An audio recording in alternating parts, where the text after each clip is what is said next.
personnalité n'a aucun secret. Cube Radio. C'est un modèle qui, je pense, est très, très attendu de la part des amateurs de véhicules électriques. Le nouveau Chevrolet Blazer EV. Antoine, mon chanceux, dis-moi pas que tu en as eu un entre les mains cette semaine.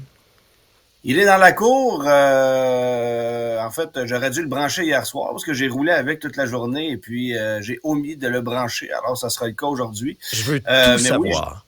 Oui, ben, écoute, j'ai étudié le produit et je reconnais quelques vices de conception que j'ai pu constater sur le Cadillac Lyriq. Le panneau de recharge qui se déploie de façon électrique, ça a l'air très fragile. D'après moi, ça passe pas l'hiver sans casser. À moins 30, il y a ça va être beau. Il y a ce petit défaut-là sur l'aile avant. Ça semble pas avoir été développé pour être très résistant. Alors, j'ai l'impression qu'il y aura une mise à jour déjà pour ça. Parmi les autres moins, tu as un long capot sur ce véhicule-là sous lequel il n'y a absolument aucun rangement. C'est uniquement une plaque de plastique.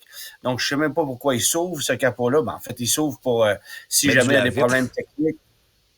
C'est ça, mais il n'y a pas de rangement sous le capot. Alors ça, c'est une déception.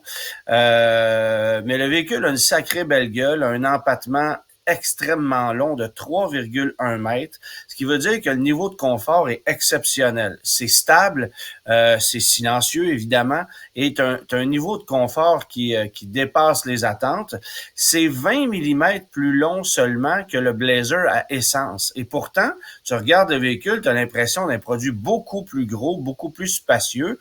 Mais évidemment, les proportions sont pas les mêmes. L'empattement est beaucoup plus long. Tu as un plancher plat à la grandeur à l'intérieur du véhicule. Donc, effectivement, ça te donne l'impression d'un véhicule beaucoup plus spacieux. C'est pas ce qu'il y a de plus puissant.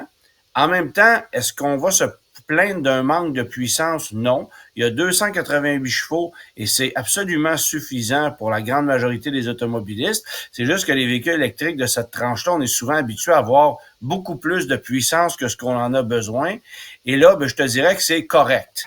Alors, je dirais pas que c'est une déception parce que ceux qui veulent avoir de la puissance vont pouvoir aller chercher la version SS qui, elle, va avoir plus de 500 chevaux et là, ça sera complètement autre chose.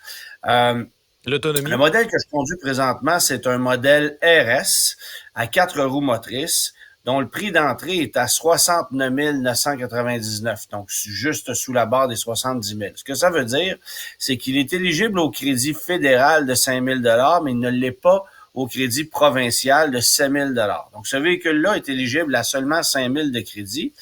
Mais si tu prends la version 2LT, qui est le modèle d'entrée de gamme à 4 roues motrices, qui a la même technologie mécanique, donc tu vas avoir une autonomie d'à peu près 450 km, ben là, tu es éligible au plein crédit parce que lui débute à 59 999. Puis là, c'est une question de look, d'équipement. Puis j'ai l'impression, on n'a pas la liste complète des options, là, mais j'ai l'impression qu'un 2LT, tu pourras l'habiller assez pour avoir un niveau de confort exceptionnel. Ce qui veut dire que, en faisant quelques calculs, ben ce véhicule-là, le 2LT, va revenir crédit inclus à 52 888 $ plus taxes. Donc, compte tenu du format, tout ça, c'est très raisonnable. Tu as 450 km d'autonomie. Moi, tu vois, je suis parti avec le véhicule chargé à 87%. Tu peux évidemment ajuster le niveau de régénération d'énergie en décélération. Donc, tu ne veux peut-être pas le recharger à 100%, mais plutôt à 95% pour toujours te garder un buffer. Mais l'autonomie me semble très réaliste. C'est très techno à l'intérieur. C'est assez particulier aussi parce que je pense que c'est le premier Chevrolet de l'histoire où il n'y a pas de bouton de démarrage. Tu t'assois dedans et tu pars et c'est comme ça. Il y a d'autres marques, là, on est habitué à ça, là, chez Polestar, notamment chez Tesla, c'est la même chose. C'est le premier Chevrolet à faire ça. pour t'assurer qu'il soit éteint, parce qu'il y a peut-être des anxieux qui vont se procurer ça, il y a quand même un bouton dans l'écran ou une fonction dans l'écran qui te permet d'officialiser le fait que tu l'éteins quand tu te stationnes. Mais j'ai l'impression que ça va servir 2-3 fois, puis après ça, les gens s'en serviront plus. Même chose pour les boutons des phares, il y en a pas. C'est à même l'écran, c'est des fonctions, tout se passe dans l'écran essentiellement. Mais ergonomiquement, c'est très bien fait. Là. Et là, la grande question, Antoine, la grande question, Antoine, que les gens se posent, il va être disponible quand chez nous? Ben en fait, là, ça entre. Les concessionnaires Chevrolet en ont reçu 1 ou 2. Alors, c'est des modèles qui sont là à titre de démonstrateur. Le concessionnaire pourrait choisir de le vendre immédiatement, mais le mot d'ordre, c'est gardez-les pour le faire essayer au plus grand nombre de clients possible, parce qu'on attend les premières unités fin janvier, début février. Ça c'est les dates auxquelles ces véhicules-là devraient arriver. Et ça a une importance capitale pour Chevrolet parce que là, ce qu'on dit chez Chevrolet, c'est qu'on a repoussé la production du Equinox V d'au moins 6 mois. Moi, j'ai le feeling qu'on verra pas ça avant la fin de l'été prochain. Ah oui. Les camionnettes Silverado Sierra EV, c'est pas avant la fin de 2025. Donc ça, c'est très, très loin. Et tu vois, on a annoncé qu'on prolongeait la production actuelle de la Bolt. Donc, tu peux, même si on a annoncé la fin de la Bolt 2023 et son retour quelque part en 2025, on continue d'en produire. Les concessionnaires peuvent en commander aujourd'hui au mois de novembre, ce qui veut dire qu'on va étirer la production au maximum. Là. Donc, il y a des retards chez Chevrolet dans les modèles électriques. On est conscient que la Bolt, il y a comme un engouement qu'on n'avait peut-être pas perçu à l'époque.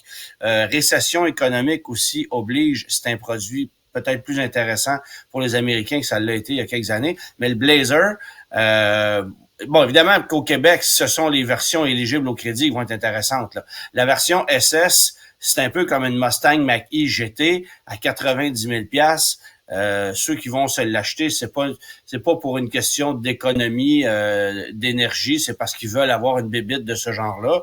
Mais une version 2LT avec un équipement adéquat, je pense que ça, on va se les arracher parce que à 50 000 $ incluant les crédits, ben écoute, c'est le prix d'une Ioniq 5. Mais avec beaucoup plus de volume, d'espace, de confort, dans une formule complètement différente en même temps.